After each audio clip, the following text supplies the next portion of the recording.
Avant de refermer le livre pour le réouvrir pour une année liturgique nouvelle, il est intéressant de se dire, mais quelles sont les dernières paroles que l'Écriture va nous adresser pour ce dernier jour de l'année liturgique. Il est remarquable de penser que nous sommes là au terme de la Bible, avec le livre de l'Apocalypse, dont nous lisons le partie du chapitre 22, où apparaît l'arbre de vie. Cet arbre de vie dont on parle si peu dans l'ensemble de la Bible, sinon au tout début, au prologue, et là aujourd'hui à l'épilogue. Cet arbre de vie qui était au jardin d'Éden, voisin de l'arbre de la connaissance du bien et du mal. Et lorsque Adam et Ève ont été se servir du fruit de l'arbre de la connaissance du bien et du mal, l'accès à l'Éden, l'accès au jardin fut fermé. Et donc l'accès à l'arbre de vie fut fermé jusqu'à ce terme annoncé aujourd'hui, où là, l'arbre de vie nous est présenté non plus au cœur du jardin, mais au cœur de la cité, au cœur de la ville. L'arbre de vie est le trône de Dieu, symbolisé par trône de Dieu et trône de l'agneau, sont là au cœur désormais de la cité des hommes. Comme si nous avions l'accomplissement de tout ce mystère de la vie et du salut, avec pour l'homme le droit, l'accès de nouveau possible au cœur de la cité, à cette communion avec Dieu et à cette vie en abondance, à cette vie éternelle. Alors dans l'entretemps, parce qu'on n'est pas encore rendu à ce temps de la découverte de la présence définitive de l'arbre au milieu de la cité de Dieu dont nous parlions l'autre jour, la cité définitive. En attendant, il y a cette attitude spirituelle qui est déjà comme une entrée dans le temps de l'Avent, parce que nous la reprendrons pendant tout ce temps, autour de ces deux verbes, rester éveillé, veiller et prier. Alors qu'est-ce qui pourrait compromettre la veille, la vigilance? Il y a deux choses. Il y a beuverie et ivresse, qui sont la même chose, qui sont les deux versets, parce que j'abuse, je deviens ivre. Beuverie et ivresse qui forment un tout, donc quelque chose d'un peu extérieur à nous-mêmes, ça veut dire qu'il nous rend autres que nous-mêmes, on n'est plus nous-mêmes par l'excès de l'alcool ou d'autres stupéfiants.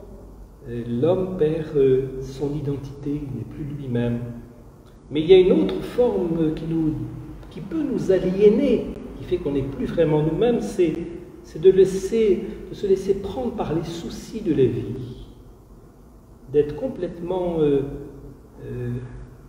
immergé par ces soucis de la vie, qui fait qu'on n'a plus ce recul, on n'a plus cette distance, on n'a plus cette identité profonde. Alors il est beau de penser que peut-être il y a des moments où on est invité à prendre cette distance de la réflexion. Et on sait bien que le temps que nous traversons, qui est très ambigu, comme tous les temps sont ambigus, est à la fois un temps très éprouvant pour beaucoup, pour les conséquences que cette pandémie peut avoir sur beaucoup, mais c'est aussi un temps de réflexion, un temps peut-être, on est appelé à porter un coup de frein pour réfléchir un peu vers quoi on se rendait, vers quoi on se dirigeait dans une course un peu effrénée, dont on sait les conséquences que cette course peut avoir sur le monde et sur les hommes, si l'on n'y prend pas garde. Veillez.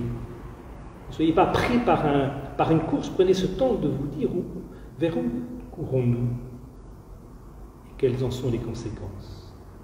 Veillez, priez. Prier, c'est une veille en présence de quelqu'un d'autre, de quelqu'un qui aspire à nous parler, à nous rencontrer, à nous dire quelque chose, quelqu'un qui aspire à se faire connaître de nous, comme nous sommes invités à aspirer à nous faire connaître de lui avec nos soucis, avec notre vie. Et celui qui veille et qui prie, alors nous dit en finale notre évangile de Saint Luc, alors il pourra se tenir debout devant le Fils de l'homme. Cette quête dans la prière de ce visage de Dieu, de ce Fils de l'homme tel qu'il se manifeste en la personne de Jésus, l'aura tellement préparé à ce jour définitif de nos vies que, oui, il pourra se tenir debout en présence de celui qu'ils ont cherché. Et le terme du terme, c'est ce dernier mot, Maranatha, ce mot qui conclut non seulement l'Apocalypse, mais la Bible chrétienne, avec cette grande aspiration, viens Seigneur Jésus, Maranatha.